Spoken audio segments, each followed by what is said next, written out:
Welcome to the deep dive. We take your sources, pull out the key insights, basically give you that shortcut to being well informed. Today, we're diving into a pretty high stakes story playing out down in South Florida. It's a region that's really become this magnet for, well, significant investment, influential figures, and often, yeah, a mix of ambition and a bit of controversy, too.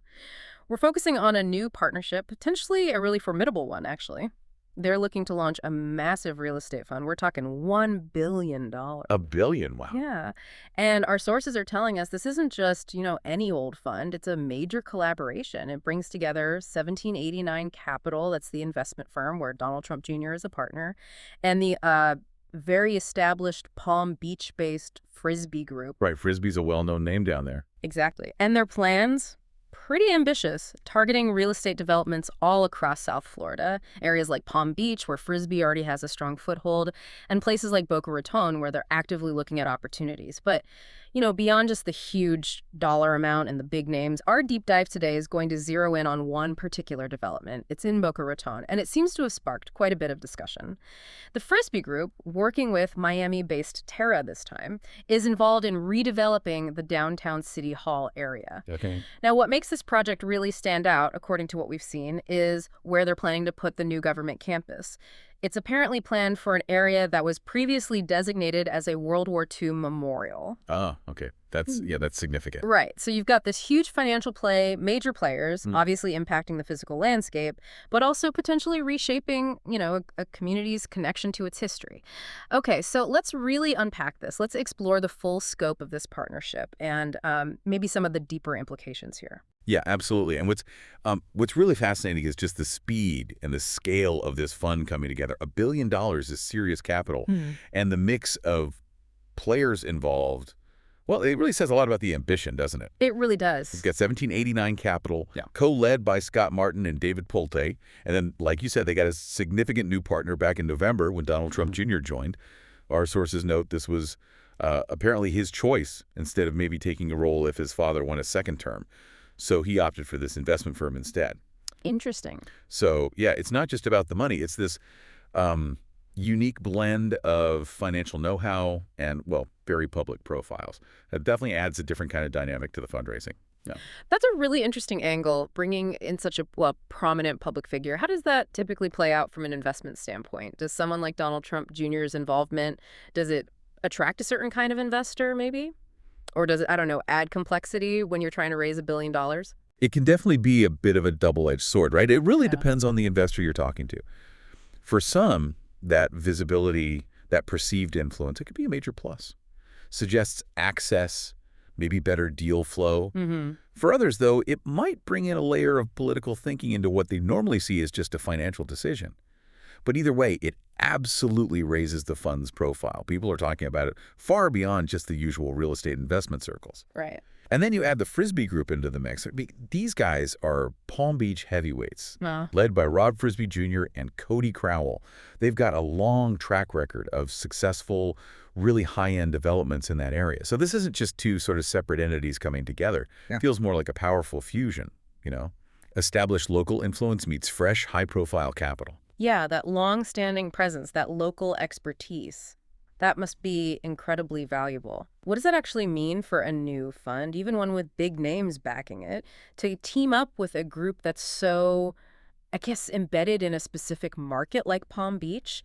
How does that local knowledge actually give them an edge when they're deploying $1 billion? Oh, it's absolutely crucial, especially in a market as competitive and nuanced as South Florida. The Frisbie Group doesn't just bring their past successes. They bring this really intricate understanding of, like, local zoning laws, community feelings, key relationships they've built up over decades. Things you can't just learn overnight. Exactly. You can't just buy that. So for 1789 Capital, it offers immediate credibility, a strategic foothold. It helps, reduce some of the risks you normally face entering a hot market like this cold. They're essentially plugging into established networks and market intelligence. It's a very, very strategic pairing designed to hit the ground running. Okay, hitting the ground running with $1 billion, aimed specifically at South Florida real estate. If we just step back for a second, what does that sheer scale, $1 billion fund just for this region, tell us about how people are feeling about the South Florida market right now, and maybe its future? It's a huge vote of confidence, isn't it? South Florida's been on this, well, unprecedented tear for the last few years, driven by things like, the tax situation, people moving for the climate, plus tons of money flowing in from both inside the U.S. and internationally. Right, we've seen those headlines. Yeah. So a billion-dollar fund basically signals a strong belief that this growth isn't just some temporary blip. It's seen as a sustained trend. And that Bloomberg report you mentioned, it said they were already getting close to that billion-dollar target in investor talks. Oh, wow. Already. Yeah, which suggests it's not just general confidence in the region, but also strong belief in this specific partnership and their ability to actually get deals done. It implies investors see real long-term value, big potential returns down there, enough to commit huge amounts of capital, even while the broader economy might look a bit uncertain elsewhere. Okay. And it's those pursuing development opportunities, as you said, that really catches the eye, especially when we focus on Boca Raton. Our sources point directly to this major mixed-use project downtown, the one Frisbie is doing with Terra, the Miami group. And it's not just a small job, it's a huge development. Includes a new city hall, a whole government campus, which itself is described as controversial. That word immediately makes you lean in, doesn't it? Why, controversial. What's going on there? Well, that seems to be the real crux of this specific part of the story, and it's where the sources point to the project's most sensitive aspect. The plan is apparently to build this new government campus on land that was previously designated as a World War II memorial. Oh, okay. That is definitely controversial. Exactly. That detail just completely shifts the conversation. Yeah. It's not just about economic development anymore. Now it's about community memory, historical preservation, maybe even the identity of the place itself. Memorials, they're meant to be these enduring symbols, testaments to sacrifice, shared history. So repurposing a site like that, well, for any community, that's going to be a deeply sensitive and really complex thing to work through. Absolutely. It really touches on fundamental questions about what a city values, what it chooses to protect. That's a critical point. And then you add in the sheer scale of what they want to build. There, what was it, 350,000 square feet of offices? Yeah, something like that. Yeah. And 152,000 square feet of retail and restaurants. Plus over 900 residential units? Yeah. 912, I think. And a new parking garage. Right. A massive project. So how does that kind of huge transformation typically affect, the existing feel of a downtown area like Boca Raton? We're not just talking about one building. It's like a whole new neighborhood almost. Precisely. It's a complete reimagining of a pretty significant part of the urban core. Yeah. Just those 912 apartments alone, that means potentially thousands of new residents moving in. Big demographic shift. Huge. Then you layer on all that commercial and retail space. You're bringing in a massive amount of daily foot traffic, new businesses, a lot more economic activity. Now, that level of density can be great for revitalizing a downtown. Yeah. It creates jobs, tax revenue, new things to do. But it also puts major pressure on things like traffic, infrastructure. And it definitely changes the existing community character. For a city like Boca Raton, which has a certain reputation, a certain aesthetic and lifestyle, this kind of development proposes a really fundamental change. And that brings us right back to the World War II memorial site. It's not just some minor detail in the plans. It seems central to the controversy. It immediately raises these difficult questions, doesn't it? How do communities weigh progress, economic opportunity, against the value, tangible and maybe intangible, of historical sites? It's not just about building something new. It's about what was there before and what that represented. What's the deeper insight when, economic ambition clashes head-on with that kind of historical symbolism? Yeah, and I think what often gets missed in these, progress versus preservation arguments is that intangible value you mentioned. A memorial site isn't just land on a map. It's not an empty lot. It represents collective memory. It's a symbol of shared sacrifice, maybe civic identity. For a lot of people, removing something like that, well, it can feel like a much deeper wound than any immediate economic benefit can easily fix. It can potentially impact community feeling, that sense of belonging, for years, even decades.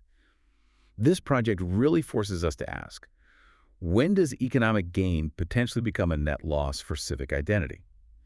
The economic benefits, jobs, tax dollars, revitalization, they're often pretty clear and quantifiable. Right. But they have to be weighed against losing heritage, losing maybe places for quiet reflection. And it's a particularly sharp dilemma when the site honors something as widely respected as World War II veterans. Absolutely. It makes you think about what we choose to build on, both literally and, figuratively, and what kind of message that sends about our priorities to future generations. It really does make you think about how these huge projects, yes, they offer significant economic promise, but they also inherently carry this potential to redefine a city's whole identity, its relationship with its own past. Seeing this juxtaposition, the $1 billion fund aiming broadly at South Florida, then narrowing down to this very specific, very impactful, and obviously very public project in Boca, it really shows how these high-level financial moves filter right down to local, sometimes deeply personal, community issues. It's like a perfect little microcosm of urban development challenges today. It is, and it highlights the immense power dynamics that are often at play. When you have significant financial capital and real development ambition meeting these local community spaces, cities often find themselves at a really critical crossroads. Mhm. The decisions they make on projects like the Boca Raton City Hall redevelopment, they tend to set precedents, don't they? They shape how future developments get handled, how communities define what's truly important to them.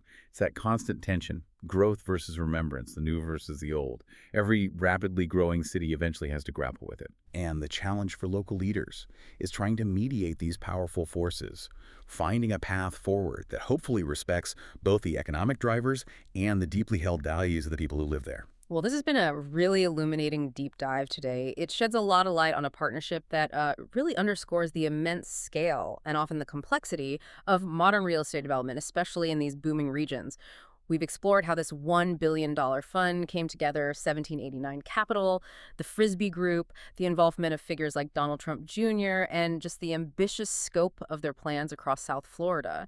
And then we zoomed right in on the specifics of that Boca Raton City Hall redevelopment, a project that really seems to bundle up all the pieces of urban growth, doesn't it? You've got the huge office space, the retail, the hundreds of residential units, the new parking.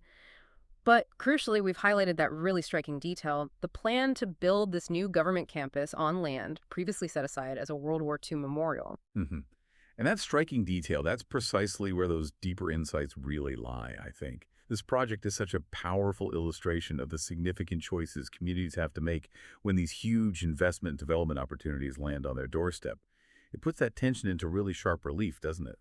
Ambitious, large-scale urban change versus the critical importance of preserving historical spaces, community spaces, not just as plots of land, but as these enduring symbols of collective memory and identity. So maybe something for you, our listener, to reflect on after this deep dive. When you have this immense financial power and development ambition converging on local community spaces, how does a city best navigate those incredibly difficult decisions? Economic progress versus preserving deeply valued historical sites, especially, when the specific project involves putting a new government campus right on a former World War II memorial site.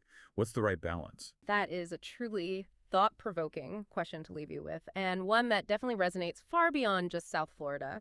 Thank you so much for joining us on this deep dive. Keep questioning, keep exploring, and we'll see you next time.